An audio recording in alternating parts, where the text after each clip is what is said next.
Andhra Pradesh liquor scam సంబంధించి ఏదైతే నిన్నటి రోజున మిథున్ రెడ్డి అరెస్ట్ గురించి పూర్తిగా ఒక్కొక్క విషయాలు వాస్తవాల్లోకి వస్తున్నటువంటి పరిస్థితి. తాజాగా చూసుకుంటే ఈ యొక్క ఆంధ్రప్రదేశ్లో లిక్కర్ స్కామ్ లో భారతిరెడ్డి గారి ప్రమేయం కూడా ఉండొచ్చు అని చెప్పేసి ఎవరైతే కాంగ్రెస్ పార్టీ వ్యవహారాల ఇన్ఛార్జ్ అయినటువంటి మాణిక్యం ఠాకూర్ గారు కూడా సోషల్ మీడియా వేదికగా చెప్పడం జరిగింది. మరి మొత్తానికి లిక్కర్ స్కామ్ ఎటువైపు మళ్ళబోతుంది, ఇలాంటి మరిన్ని విషయాలు తెలుసుకోవడానికి ప్రస్తుతం మనతో ఉన్నారు సీనియర్ జర్నలిస్ట్ డాక్టర్ కనకదుర్గ గారు. మేడం నమస్కారం అండి. నమస్తే అండి. మేడం, లిక్కర్ స్కామ్ లో మిథున్ రెడ్డి అరెస్ట్ అయ్యాక దేశవ్యాప్తంగా ఆంధ్రప్రదేశ్ వైపు ఈ లిక్కర్ స్కామ్ వైపే చూస్తున్నాయి రాజకీయ వర్గాలన్నీ కూడా. దాని గురించి ప్రధానంగా మనం చర్చించుకోవడానికి ముఖ్యం ఏంటంటే కాంగ్రెస్ వ్యవహారాల ఇన్ఛార్జ్ అయినటువంటి మాణిక్యం ఠాకూర్ గారు కూడా ఆయన సోషల్ మీడియా వేదికగా పోస్ట్ చేశారు, ఈ లిక్కర్ స్కామ్ చాలా పెద్దది, దీంట్లో చాలా మంది ఉన్నారని చెప్పేసి. అంటే ఇప్పుడు వైసీపీ వాళ్ళు ఇప్పుడేం మాట్లాడతారంటారు? మీరు చెప్పినట్టుగా కాంగ్రెస్ వ్యవహారాల శాఖ ఇన్ఛార్జ్ మాణిక్యం ఠాకూర్ ఎవరైతే ఉన్నారో ఆయన అంటున్నారు, ఈ లిక్కర్ స్కామ్లో మీరు ఓన్లీ జగన్మోహన్ రెడ్డి పేరే ప్రస్తావిస్తున్నారు, కానీ జగన్మోహన్ రెడ్డి భారతీ రెడ్డి ఇద్దరు కలిపి చేశారు, ఈ స్కామ్లో ఇద్దరి పాత్ర ఉంది, కాబట్టి ఇద్దరిని మీరు విచారించాలి. కానీ ఈ అధికారులు ఎవరైతే ఉన్నారో వాళ్ళు ఎందుకని భారతీరెడ్డి పేరు పక్కకు పెడుతున్నారు అని ఒక సందేహాన్ని వ్యక్తం చేశారు. ఎందుకంటే ఇప్పుడు మీకు కాంగ్రెస్ వ్యవహారాల శాఖ అనేసరికి ఆయన ఊరికే మాట్లాడే మనుషులు కాదు కదా. దీని మీద మనం చాలా ఆలోచించాలి. ఇప్పుడు దీని మీద యాక్చువల్గా వైసీపీ వాళ్ళు స్పందించాలి, ఇవాళ సజ్జలు స్పందించాలి, ఒక ఎవరు అంబటి రాంబాబు స్పందించాలి, విడుదల రజనీ స్పందించాలి, ఇంకా తీసుకుంటే వైవి సుబ్బారెడ్డి, ఇంకా ఎంతమంది ఉంటే అంతమంది స్పందించాలి.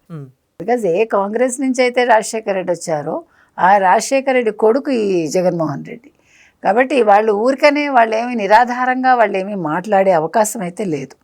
ఇంకొక మాట ఆయన ఏమన్నారంటే, ఆయన ప్రధాన కుట్రదారుల్లో అన్నాడు. ఆయన కుట్రదారులు అనే పదం వాడారు, ప్రధాన కుట్రదారులు అని వీళ్ళిద్దరి పేర్లు జగన్మోహన్ రెడ్డిది భారతీరెడ్డిది మెన్షన్ చేయడం జరిగింది. తర్వాత సీఎం క్యాంప్ ఆఫీస్ లో ప్రతి అంశంలోనూ భారతీరెడ్డిదే పై చేయి ఉండేది, అంటే ఆవిడ అన్ని విషయాల్లోనూ తలదూర్చేది అనేది కూడా ఇవాళ మాణిక్యం ఠాకూర్ అనే ఆయన చెప్తున్నారు. ఇంకో విషయం ఏమన్నారంటే, ఇప్పుడు ఈ వైజాగ్ కి సంబంధించి భూదందాలు కానీ లేదు కట్టిన ఇది రిషికొండ ప్యాలెస్ కట్టారు కదండి, అది కూడా ఆవిడ పర్యవేక్షణలోనే జరిగింది, ప్రతిదీ ఆవిడకి తెలిసే జరిగింది. కాబట్టి ఈ లిక్కర్ స్కామ్ అనేది రూటింగ్ చేసింది బాలాజీ గోవిందప్ప ద్వారా భారతీరెడ్డి అని ఆయన ఖచ్చితంగా చెప్తున్నారు ఠాకూర్ గారు.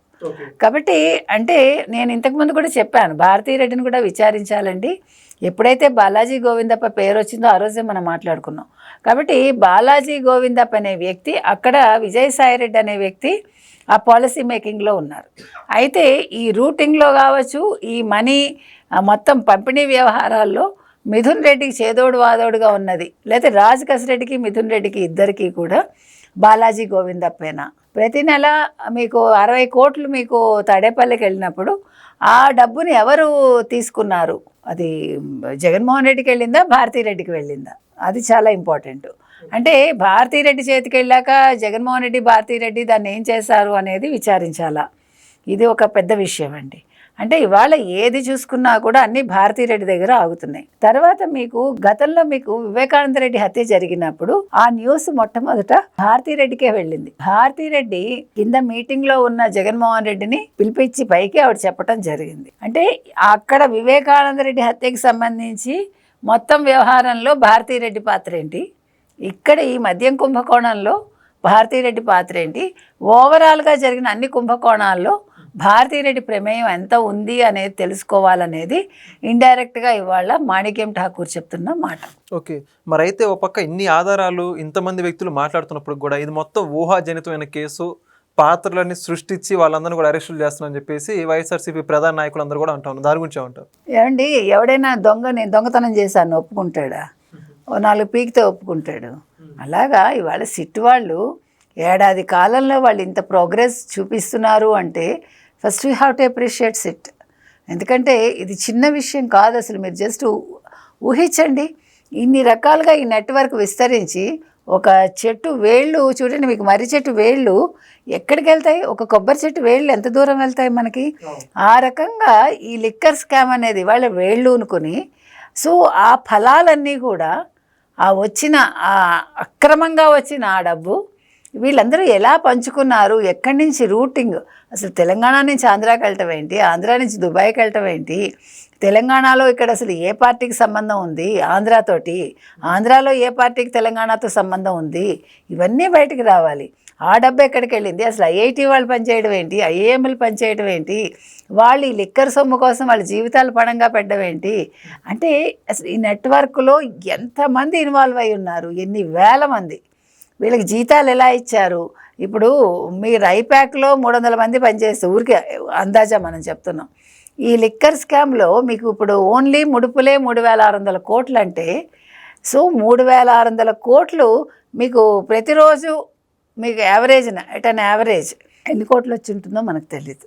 అంటే మొత్తం క్రయ విక్రయాలు మీరు చూసుకుంటే 2019 నుంచి ఒక రోజుకి ఎంత క్రయ విక్రయాలు జరిగాయి, అంత క్యాష్ తీసుకున్నారు వీళ్ళు. క్యాష్ ఎవడు కౌంట్ చేశాడు, ఎన్ని మెషిన్స్ పెట్టుకున్నారు క్యాష్ కౌంటింగ్, ఇవన్నీ. అంటే ఇక్కడ ఇప్పుడు మరి సిట్ వాళ్ళ దగ్గర ఆధారాలు కూడా ఉన్నాయా? వీళ్ళు క్యాష్ కౌంట్ చేసే మెషిన్స్ కొన్నారా, లేదు మనుషులు లెక్క పెట్టారా? అంటే మళ్ళీ ఎవిడెన్సులు దొరుకుతాయని. ఇప్పుడు గూగుల్ టేక్అవుట్ ద్వారా అన్నీ వీళ్ళు రిట్రీవ్ చేశారు. ఒకటి 10 డన్నులు ఉన్నాయని కనుక్కున్నారు. 10 డన్నుల్లో వీళ్ళు డబ్బులు ఎక్కడ దాచారు చూడండి. అంటే ఎంత డబ్బు వచ్చి ఉంటుంది? 10 డన్నులు అంటే, ఈ డన్ అంటే ఏదో ఇలా చిన్న రూమ్ అనుకుంటున్నారేమో మీరు, కాదు, అది మన ఊహకు అందదు. అంటే ఎన్ని కోట్లు అక్కడ పడుతుందో మనకు తెలియదు. అంటే 1,00,000 కోట్లు లేదా ఒక 50,000 కోట్లు అనుకుందాం. 50,000 కోట్లు పెట్టాలంటే మనకి ఎంత ఉండాలి, ఎన్ని డన్నులు ఉంటాయి? అసలు మనకు ఊహకు అందదు. కాబట్టి వీళ్ళు వాళ్ళ మద్యం కుంభకోణం లేదు, మీరు మా మీద నిందలేస్తున్నారు, ఏమీ లేదు, గాలిలో దీపాలంటే గాలిలో దీపాలు కూడా వెలుగుతాయి. కాబట్టి ఆ వెలిగే దీపాలని ఎవరు వెలిగించారు, ఎలా వెలిగించారు, చవురు ఎవరు పోసారు, ఒత్తి ఎవడంటిచ్చాడు, ఆ అగ్గిపెట్టె ఎక్కడి నుంచి వచ్చింది, ఆ పుల్ల ఎక్కడి నుంచి వచ్చింది, ఆ వివరాలన్నీ సిటీ వాళ్ళ దగ్గర ఉన్నాయండి. అందుకని ఇవాళ రాంబాబు గారు రెచ్చిపోయారు. అంబటి రాంబాబు వీరంగం వేశాడు ఆయన ఇవాళ, మీరు చూసారో లేదో.